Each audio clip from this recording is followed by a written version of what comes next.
క్లాసులో మొదటి పాఠంగా ఏ దేశమేగినా చెప్పుకోవచ్చు. ఇది గేయ ప్రక్రియలో రాయడం జరిగిందమ్మా. ప్రక్రియ అని అడిగినట్లయితే గేయ ప్రక్రియ, ఇతివృత్తం అడిగినట్లయితే దేశభక్తి అని చెప్తాం. ఏ దేశమేగినా అనే పటాన్ని రాసింది మరి రాయప్రోలు సుబ్బారావు గారుగా మనం డిస్కషన్ చేసుకోవచ్చు.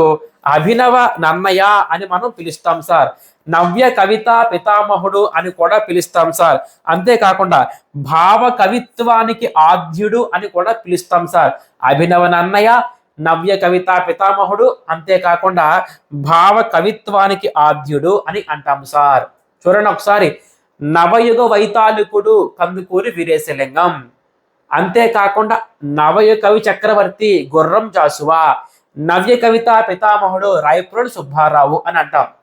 ఇతని యొక్క లక్షణ గ్రంథాలుగా ఏమని చెప్పొచ్చు సార్? రమ్యాలోకం, మాధురి దర్శనం. రమ్యాలోకం, మాధురి దర్శనం. మరి రమ, మాధురి లక్షణమైన వాళ్ళు అని గుర్తుపెట్టుకోవాలా. ఇతను రాసినటువంటి ఖండ కావ్యాలుగా మనం చెప్పుకోవచ్చు తృణ కంకణం, కష్టకమలం, అంతేకాకుండా ఆంధ్రావని, మరి జడకుచ్చులు, స్నేహలత, స్వప్న కుమారం అని అంటాం సార్. ఓకేనా?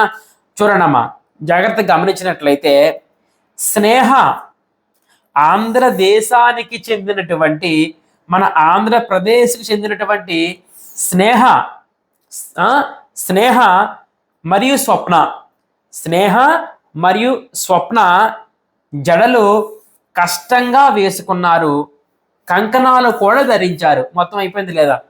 ఆంధ్రదేశానికి చెందిన స్నేహ, స్వప్న జడ కష్టంగా వేసుకున్నారు, చేతికి కంకణం కూడా వేసుకున్నారు. సో మొత్తం అయిపోద్ది.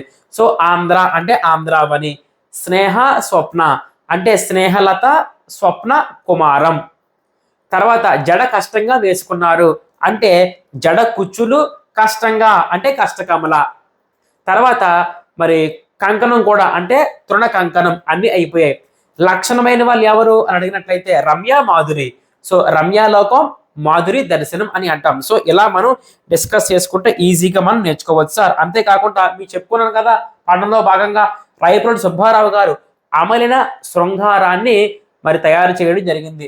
ఎవరు మేడం గారు? రాయప్రోలు సుబ్బారావు గారు అంటాం. అంతేకాకుండా లలిత, అనుమతి మరియు మధు కలశం అనేవి ఇతను రాసినటువంటి అనువాద రచనలు. ఎలా గుర్తుపెట్టుకోవాలో చెప్పాను. లలిత అనే అమ్మాయి మరి ఎవరితో మధును అనుమతి కోరింది. అనుమతి అంటే అక్కడ అనువాద రచనలుగా మనం చెప్పొచ్చు.